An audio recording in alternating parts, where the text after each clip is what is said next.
Here's a psychology fact you're not ready for. Some people's brains are literally wired to push love away. Psychologists call this attachment avoidance, and once you understand it, you'll see why some people sabotage every relationship they're in, run when things get too close, or feel suffocated by the very thing others crave. Your fear of intimacy isn't a choice. It's a survival mechanism your brain created years ago. But here's where it gets even worse. Most people think they just prefer being alone or haven't found the right person yet. That's not the full truth. Here's the painful part.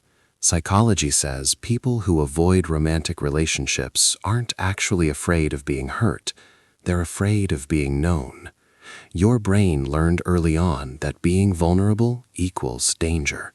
So now, every time someone gets close, your nervous system triggers a threat response, not because the person is bad for you, but because intimacy itself feels like a loss of control, and your brain will choose isolation over vulnerability every simple time unless you understand what's really happening. And this next part explains why your relationships keep ending the same way, even when you swear this time will be different. This happens because of something called avoidant attachment, formed usually in childhood. Maybe your emotions were dismissed. Maybe you were told to be strong and stop crying. Or maybe love felt conditional, only given when you performed or behaved a certain way. Your brain does this to protect you from the pain of rejection or abandonment. It learned that needing people equals getting hurt, so it built walls, high ones.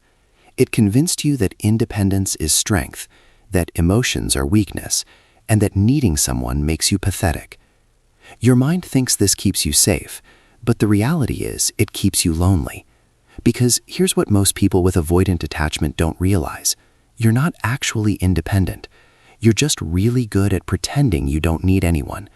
You sabotage before you can be abandoned. You find flaws in partners the moment they want commitment. You feel trapped when someone texts you, "I miss you." And the worst part? You might intellectually want a relationship, but emotionally, your body rejects it.